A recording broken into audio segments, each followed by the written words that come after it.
El veto presidencial, Diana.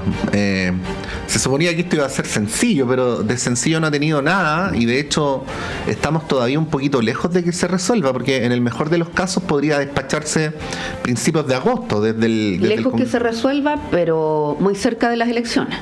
Sí. Bueno, vamos a saludar al diputado independiente de la bancada del PPD por Antofagasta, Jaime Araya. ¿Cómo está, diputado? Buenos días. ¿No escucha? Vamos a retomar ahí. Vamos a ver ahí si tenemos en línea al diputado Jaime Araya, que ha sido uno de los protagonistas de la discusión legislativa en estos días. Hay que recordar que finalmente el gobierno ingresó el veto primero, luego accedió a que también estuvieran incorporados los extranjeros en las multas, pero eso tampoco dejó conforme a todo el mundo, entre ellos al diputado Araya, a quien le vamos a preguntar. Y adicionalmente está el tema de las multas, porque el rango inicial era entre 160 y 200.000 pesos, bajó a 33. Hay quienes consideran que los 33 casi se parecen al voto voluntario. Hemos dicho depende, o sea, 33.000 pesos para familias que ganan 500.000, 600.000 pesos al mes es mucha plata, pero bueno, esa situación persiste, tal como algunas prevenciones que se habían hecho originalmente respecto a los adultos mayores y a las mujeres gestantes, que es como se le dice técnicamente a lo que antes coloquialmente se llamaba las embarazadas, ¿no? Bueno, ahí tenemos en línea al diputado Jaime Araya. Ahora sí, diputado, muy buenos días, gracias por recibir esta comunicación. Muy buenos días, Patricio, buenos días, Diana, y saludar a toda la gente que está escuchando la radio a esta hora de la mañana. Sí, diputado, partamos por algo que usted mismo mencionó. Yo decía ayer, sin ningún afán de ironizar, solo para efectos de explicar lo complejo del debate, que cuando el gobierno excluyó a los extranjeros, hay quienes dijeron que podría ser inconstitucional, en las multas quiero decir, ¿no? Ahora que los incluyó, algunos como usted dicen que igual podría ser inconstitucional, de lo cual yo deduzco que hay un problema con la contradicción o con la redacción de la Carta Fundamental, y le pediría que partamos por ahí en esta entrevista que es periodística, pero que siempre tiene la pretensión de ser un poquito didáctica, para explicarle a quienes nos están viendo y escuchando en qué consiste el punto que da lugar a esta confrontación de interpretaciones. Patricio, si me permite, yo quisiera primero decir lo más importante que la derecha ha ocultado y ha mentido sistemáticamente. Hoy día la regla constitucional dice, exactamente, el voto en Chile es obligatorio, una ley orgánica regulará las multas y sanciones por no votar. Entonces, hoy día, viernes 26 de julio, siendo casi un cuarto para las 8 de la mañana, el voto en Chile es voluntario y no tiene ni multa ni sanción. Por lo tanto, lo que quiere la oposición, particularmente la UDI, Renovación Nacional, Evópolis y Chile Vamos, es que cambiar las reglas del juego a menos de 90 días de las elecciones. Y eso me parece que es un dato muy relevante, y yo además quiero aprovechar de valorar la decencia y la deferencia del ministro Elizalde, que sabiendo que la derecha ha mentido sistemáticamente en esto, él no ha tenido digamos la deferencia de no evidenciarlo, para mantener la cordura y el debate democrático, cosa que la derecha, la verdad, las cosas que ha excedido por lejos los límites de lo que a uno le parece que es razonable en materia de argumentación. Se lo quiero decir así porque es importante que la ciudadanía sepa que a esta hora de la mañana quien quiere cambiar las reglas del juego es la oposición, y en esto es importante que Evelyn Matei diga la verdad, que José Antonio Kast diga la verdad, que Rodolfo Carter diga la verdad. Ellos quieren cambiar la regla, y tanto dicen que este es un gobierno que está haciendo las cosas como Hugo Chávez, como Nicolás Maduro, son precisamente ellos quienes quieren hacer trampa. Creo que eso es lo fundamental. Y paso a lo que usted me preguntaba. Han instalado que sería una democracia defectuosa, fallida, casi un país antidemocrático, al filo de una dictadura, porque tenemos un voto voluntario. Yo le quiero decir a la gente que nos está escuchando que el voto obligatorio es más bien una construcción de algunos países latinoamericanos y no es la regla general de lo que uno diría las democracias más fuertes del mundo. Voto obligatorio hay en Perú, hay en Argentina, hay en Gabón, en Corea del Norte. Voto voluntario hay en Estados Unidos, en Francia, en Inglaterra, en España, en Portugal. Entonces yo diría que las democracias más fuertes del mundo tienen voto voluntario y no voto obligatorio. Y finalmente, dato objetivo, es que solo hay 4 países en el mundo que tienen voto de extranjeros. y nosotros pasaríamos a ser el quinto. Entre los cuatro está Uruguay, Malawi, yo no sé si alguien de los que nos está escuchando en la radio sabe dónde queda Malawi, Nueva Zelanda, y Uruguay le concede votos extranjeros después de 15 años de residencia, no como aquí, que son 5 años. Entonces ha habido una profunda mala fe por parte de la oposición en términos de inventar argumentos que son totalmente falaces. Y por eso me parece que yo agradezco mucho este espacio para poder contarle a la gente que nos está escuchando que esa es la realidad. La mayoría de las democracias más fuertes y sólidas del mundo tienen voto voluntario. En ninguna de esas democracias, en ningún país de la OCDE, votan los extranjeros, y por lo tanto, esto que nos quieren decir, de manera así que francamente es insólita, como que estaríamos al filo de una dictadura si no se vota obligatorio, y peor aún, si no se le da voto a los extranjeros, es francamente una frescura, es una falta de respeto a la inteligencia de los chilenos y chilenas, y yo los llamaría nuevamente a ellos a que tengamos un debate de verdad. Estos son los datos, y sobre esos datos tenemos que conversar. Sí. Yo no tengo la pretensión de tener la razón, yo tengo una posición, yo soy partidario del voto voluntario. Yo en el proceso constitucional, en diciembre de 2022, cuando se estableció esta norma, yo voté en contra precisamente porque siempre he pensado que esto es un derecho y no tiene que ser una obligación, y porque además irrumpe en la dinámica del voto obligatorio, sobre todo en países que están socialmente muy convulsionados como Chile, lo que se llama el voto destituyente, que es votar contra quien está en el poder. Entonces eso impide que hayan ciclos más largos, más de mayor estabilidad, y eso me parece un tema que es complicado y un debate que hay que tener en un tiempo que no sea electoral y menos a puertas de una elección. Creo que sería francamente un despropósito aprobarlo, y le voy a dar un ejemplo bien concreto. Por ejemplo, en Antofagasta, elecciones municipales votan del orden de las 90.000 o 100.000 personas. Si hoy día nosotros, a menos de 90 días de la elección, cambiamos eso, probablemente estarían obligados a votar cerca de 300.000 personas, casi triplicamos el número de votantes. Entonces le cambian las reglas del juego a los candidatos, que ya no tendrían ni siquiera las horas para poder hacer los puerta a puerta, los diálogos que se requieren, y va a empezar a incidir muy fuertemente lo que es el dinero. Y eso me parece que es un error tremendo, diputado, que no corresponde. Sí. Déjeme comentarle una objeción que yo tengo, no lo que usted está diciendo, sino al modo en que se ha dado la discusión. Todo el mundo sabe, antes de esta discusión, antes del veto, de los extranjeros, en fin, todo el mundo sabe que en Chile la gente que no va a votar termina no pagando las multas. O sea, en los juzgados de policía locales está lleno, se acumulan, finalmente la gente tampoco concurre cuando se les cita, por una cosa de sentido común no se les va a meter presos por no ir a votar, y eso todo el mundo... Oye, además que antes teníamos el voto obligatorio, pero que era inscripción voluntaria. Exactamente. Y ver luego la figura del voto obligatorio, no inscripción automática, que es lo que estamos. Entonces la pregunta ahí sería, diputado, ¿qué gran diferencia hay en lo que ya existe y en lo que todos sabemos? Yo prefiero decirlo que no decirlo, y esta discusión como si hubiera un punto de inflexión demasiado grande en este momento. O sea, básicamente yo le diría que esta edad tiene muchas dimensiones, y por ejemplo el tema del monto de las multas, que también creo que es muy relevante señalarlo.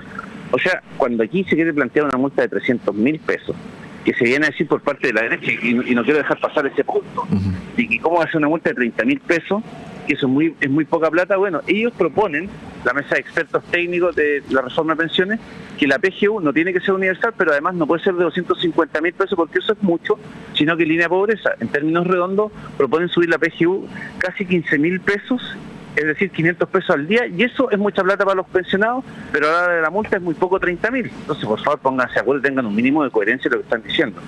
Entonces, pero quiero decirle un dato objetivo. En Perú, la multa, de acuerdo a los ingresos de las personas, oscila entre los 5.000 y los 20.000 pesos. En Argentina, la multa es de 500 pesos.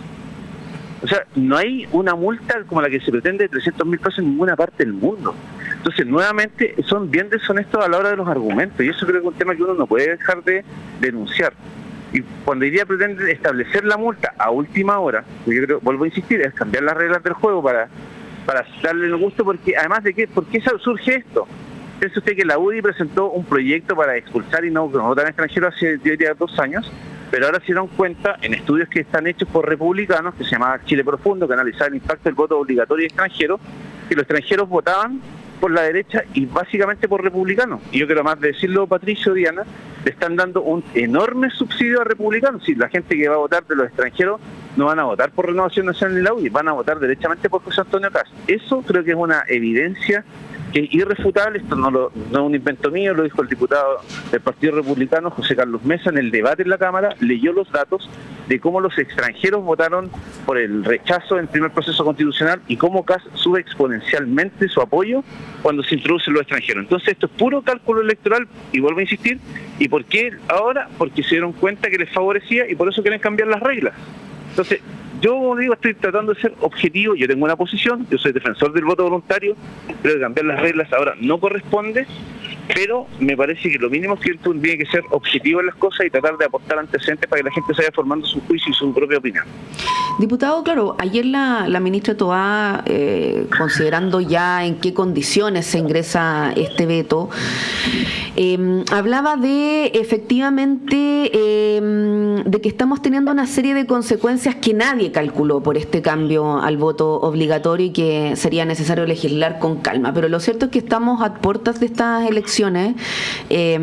Los vetos y las condiciones o los márgenes que están en este veto son tales, donde está también lo del feriado irrenunciable, ¿cierto? Aquí hay varios elementos. En lo concreto, ¿cómo ve estos siguientes días? Porque esto se vota la próxima semana. O sea, lo primero es que el veto tiene una tramitación que, si el gobierno pone discusión inmediata, tendría que ser en 6 días de la Cámara. Entonces, ¿qué es lo primero? Que no es que es difícil que uno garantice que va a salir la próxima semana, porque hay un montón de temas que complejizan la tramitación del veto. De hecho, es una construcción bien compleja dada la naturaleza de lo que se aprobó.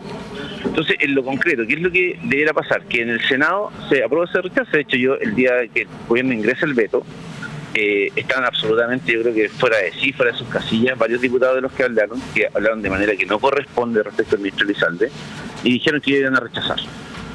Entonces yo no tengo tan claro que el veto se vaya a aprobar. Y además, yo en eso tengo un punto, y era con lo que Patricio partió preguntando. La regla constitucional dice en el artículo 14, que yo creo que es la regla de especialidad, que los extranjeros podrán votar en Chile, y regula la forma que pueden votar en Chile. Y la del número 15, que habla de los electores tienen que votar obligatoriamente, es una regla general. Por lo tanto, una interpretación jurídica armónica diría que prevalece la norma que regula el voto extranjero, y ahí se dice que es una facultad. Por lo tanto, malamente una ley orgánica constitucional, que una norma de menor jerarquía, puede imponerle un deber y además una sanción por no ejercer esa facultad que está contenida en la Constitución. Y yo creo que eso es un tema que particularmente estamos estudiando en la bancada, porque yo creo que eso genera un problema de inconstitucionalidad. Y la verdad, las cosas se han dicho, así, aquí opiniones jurídicas va a haber para todos lados, pero si uno se adapta a las reglas de interpretación, lo normal es que la norma de especialidad prevalezca, porque algunos dicen, no, es que hay una norma de temporalidad, porque la última temporalidad, que es la que dice que los electores deben votar, es posterior a la otra. Yo creo que eso no califica de invento jurídico, la norma de especialidad es muy clara, regula una materia de manera especial dada la naturaleza particular del tema. Así que nosotros no descartamos eventualmente hacer esa reserva y eventualmente ir al Tribunal Constitucional para que se declare que esto es inconstitucional. Pero estamos analizándolo, y porque además, como le digo, esto es una discusión que se abrió y que la derecha abrió con oportunismo, porque quieren cambiar las reglas, porque es una cuestión de mero cálculo electoral. O sea, además, yo lo he dicho, a mí me parece que esto va a incidir fuertemente en lo que son las elecciones y se va a producir un ciclo de irrupción de voto destituyente que va a afectar a una coalición en un ciclo electoral, a otra coalición, a la misma coalición en el siguiente. Yo quiero decirlo de la siguiente manera: si se configura voto obligatorio con extranjeros incluido, lo más probable es que el republicano tenga un gran éxito electoral. Van a asumir sus alcaldes, concejales, gobernadores regionales, no van a resolver ningún problema, y en la próxima elección presidencial y parlamentaria el péndulo se va a ir para el otro lado, porque esa misma gente va a ver a republicanos en ejercicio del poder y va a votar contra quienes están en contra de republicanos. Y a la siguiente va a ser así. Entonces eso creo que es un tema que uno también tiene que ponderar, porque yo creo que fueron los gobiernos de mayor duración los que dieron más oportunidades de políticas públicas más largas, mayor estabilidad democrática. Entonces creo que es un tema que es una discusión abierta, que debe ser con más perspectiva, no a puertas de la calculadora que aquí sacaron con mirar la elección. Sí, es bien interesante lo que usted dice, diputado, porque lo que en general se ha dicho sobre esta discusión es que no corresponde analizar el cuadro con la calculadora en la mano, que lo que correspondería sería hacerlo sobre la base de principios y no sobre la base de ver qué es lo que va a ocurrir en la elección siguiente. Pero usted lo está haciendo abiertamente, está diciendo: yo creo que no se deberían poner estas reglas porque si no va a aumentar la votación del Partido Republicano. Hay dos preguntas en uno. ¿Qué decir sobre el cuestionamiento que se ha hecho sobre esto, ¿no? Sobre el argumento de que aquí se debería legislar con principios principios y no sobre la base de a quién le va a convenir más en la próxima elección. Y lo segundo, que yo sé que nos lleva a un tema más profundo, pero ya que estamos en esta, aprovecho de preguntárselo. ¿No debería ser el camino enfrentar a la extrema derecha políticamente, disputar los votos y no dejar fuera a quienes eventualmente podrían votar por ellos? ¿Qué podría decir sobre estos dos planos? Sobre lo primero, Patricio, yo quiero decir que yo tengo una línea de consecuencia en esto. Yo voté en contra del voto obligatorio a ciegas el año 2022, porque estoy convencido que el voto debe ser voluntario, y por esto mismo, porque creo que el voto destituyente es una complicación para la estabilidad democrática de los países. Eso es mi convicción, y a mí nadie me puede decir que yo estoy con la calculada. Yo esto a ciegas, antes que se votara obligatorio en Chile, yo ya estaba en contra. Entonces, ¿por qué hoy día me siento con tranquilidad de opinar libremente?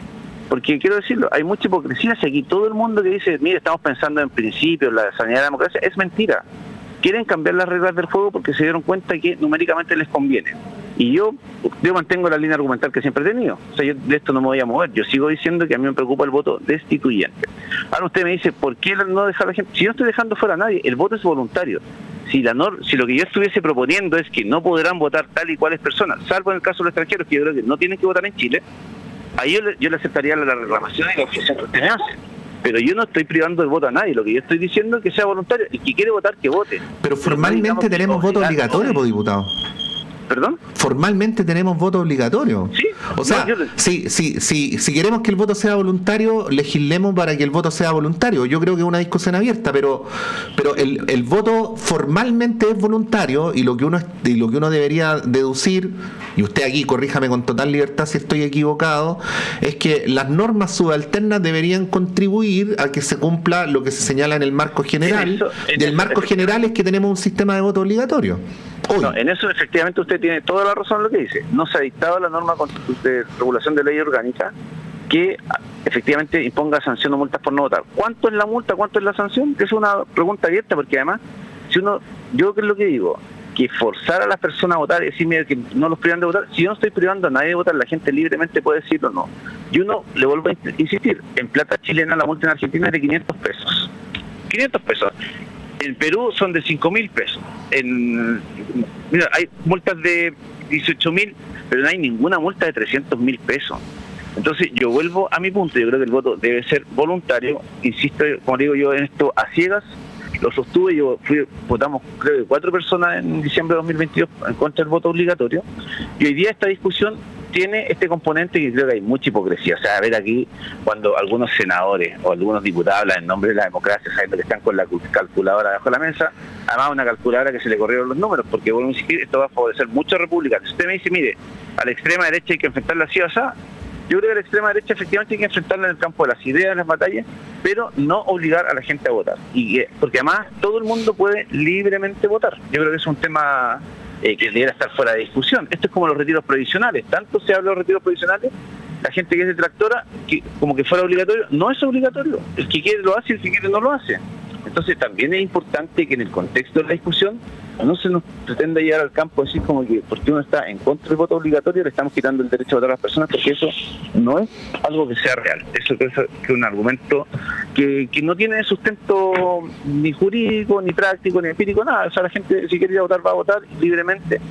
Retiros provisionales, si la gente quiere hacer su retiro provisional lo hace libremente. Nadie está obligado a ninguna de las dos cosas. Entonces creo que en esta discusión ha habido muy poca sinceridad, muy poca hipocresía, y aquí varios quieren decir que están preocupados de la democracia en circunstancias que les bajó a última hora después de hacer los estudios. Y vuelvo a reiterar, aquí el diputado José Carlos Mesa citó los números en el debate de la Cámara de Diputados, cómo beneficiaba a los partidos republicanos y las posiciones más extremas de derecha la irrupción del voto de extranjeros, el voto obligatorio, y por eso están en esta cruzada. ¿Piensa usted que el presidente del Partido Republicano amenazó con una acusación constitucional contra el presidente de la República si es que no enviaba el veto? Ese es el nivel de desesperación, porque sabe lo que se está jugando. Y yo vuelvo a insistir, Patricio, es un tema que no puede pasar inadvertido. El protagonismo del dinero en las campañas va a ser brutal en este escenario, porque es poco tiempo y se triplican en general. Entiendo que se entrarían del orden de los 4 millones de electores. O sea, es una cantidad de plata que todos sabemos dónde está la plata en las campañas. Entonces yo creo que en eso uno tiene que tener una cierta un cierto pragmatismo que yo tengo, y a alguien le podrá gustar o no, pero yo en esto quiero ser más bien sincero. Creo que pero usted reconoce que está siendo pragmático en esto. ¿Sí? No, absolutamente, yo no tengo ningún problema en decirlo, porque además yo no voy a decir que, mira, estoy pensando, no, nosotros tenemos hoy día un problema práctico, quieren cambiar las reglas menú de 90 días de la elección para favorecer derechamente a la oposición, y particularmente, insisto, el RN y la UDI se están equivocando, esto es un subsidio al Partido Republicano, y a mí me parece que en esto hay que empezar con realismo y pragmatismo, porque además son ellos los que quieren cambiar las reglas. Nosotros digamos, juguemos con esta regla de este partido y cuidamos con calma, sin la presión de que resolver sobre la marcha esto, y con todas estas, y porque además la objeción que yo tengo es así, una objeción legítima jurídica que tiene que ver con la norma constitucional. Yo creo que la norma de especialidad que regula el voto de los extranjeros no permite que una ley orgánica lo sancione por votar, y porque además yo soy un firme detractor de que los extranjeros voten. Si imagínense cómo van a estar votando los venezolanos para elegir presidente en Venezuela y elegir alcaldes, concejales, gobernadores, presidente de la República en Chile. Eso no pasa en ninguna parte del mundo, solo 4 países, y luego a existir el argumento, uno con 15 años como Uruguay, entiendo que Nueva Zelanda después de 20 años. Entonces nos remitiríamos a un escenario que no existe en ninguna parte del mundo, y esa pretensión de decir que somos los únicos del mundo, más que decir que somos adelantados, yo diría que francamente estamos fuera de la norma y de algún tipo de desviación de lo que es la lógica de cómo funcionan los países. Conversamos con el diputado Jaime Araya, diputado. Claro, usted comentaba algunos alcances desde la oposición, de la derecha, pero claro, en este debate se han dado diferencias en votos al interior del propio oficialismo. Ayer, incluso algunas voces desde el PS o del mismo PPD hablaban de improvisación. ¿Cómo queda igualmente desde la perspectiva de su sector hoy el escenario en medio de este debate? Yo creo que es importante que la ciudadanía sepa que haber rechazado la multa por votar no fue un accidente como algunos pretendieron deslizar. Eso fue una decisión, fue una cosa que conversamos entre las bancadas de diputados, tomamos la decisión. Y si usted me pregunta, yo tengo una cierta decepción de la falta de coordinación, porque el presidente anuncia un veto diciendo, no, nosotros esto se rechaza, lo reponemos mediante un veto, sin haber conversado ni haber escuchado todos estos argumentos que creo que hay que ponderarlos. O sea, la situación en la que estamos, digámoslo con franqueza, no estamos en el mejor de los mundos, y por lo tanto debería haber mayor coordinación. Dicho esto, yo valoro que si él dijo que iba a introducir un veto, cumpliera con lo que haya dicho, porque en el desarrollo, o después de haber comprometido el veto, empezaron a aparecer todos los argumentos de por qué se había rechazado el voto, la multa para no votar. Pero en el contexto de lo que viene, yo diría que hay que valorar lo que ha hecho el ministro Elizalde, que se ha tragado todos los insultos de la derecha, una serie de imputaciones que se le han hecho respecto a actuaciones que no se condicen con la calidad de ministro de Estado, y que yo diría que son falsas y malintencionadas, porque es lo que ha tratado de buscar una fórmula que permita viabilizar la aprobación del veto. Y vuelvo a reiterar, yo estaba ahí cuando en el punto de prensa, diputados de la UDI de Renovación Nacional advirtieron que ellos estaban evaluando si iban a apoyar o no el veto. Entonces, la voluntad del ministro Elizalde, que está liderando esto, de buscar un punto medio, algo que pueda conciliar las posiciones y hacer viable que la aprobación del veto, creo que es algo importante, porque además los vetos tienen altos puntos, generalmente 2/3 para su aprobación o rechazo. Entonces, creo que ahí hay un tema que se vaya complejizando. Ahora usted me pregunta, ¿cómo queda su coalición? Yo creo que no quedamos como la gente más coordinada, ni la más eficiente, ni la más clara a la hora de actuar en política. O sea, creo que eso es muy evidente, y creo que con un sentido de autocrítica. Yo soy jefe de bancada del PP y creo que uno pudo haber hecho más para que hubiese una mejor coordinación, o esta conversación se hubiese hecho con más perspectiva y con más tiempo y de manera más tranquila de la forma en cómo se ha desarrollado. O sea, creo que eso yo me hago cargo, yo no voy a evadir mi propia responsabilidad. Yo tengo un rol en la bancada, dentro de los que somos jefes de bancada del oficialismo. Esto quizás debemos haberlo visto con mayor atención, o haber previsto el tono que iba a tomar la conversación. Pero efectivamente, como usted dice, se ve, Diana, se ve feo, se ve mal, se ve improvisado. Pero yo quisiera decir que ahí tenemos responsabilidades compartidas el gobierno y los parlamentarios.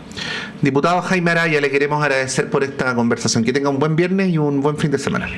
No, igualmente para ustedes. Muchas gracias. Que tengan un excelente fin de semana. Muchas gracias, buena jornada. Sí, pues bueno, son las 8:05, Diana. Vamos a una pausa. Yo me quedo, tú vuelves en un ratito, pero lo que realmente importa es que conmigo y después con Diana continúan las conversaciones, las noticias, los debates en esta radio universitaria pública, pluralista, que trata, ¿no?, de hacer el mejor periodismo posible para ustedes. Vamos y volvemos. No se separe.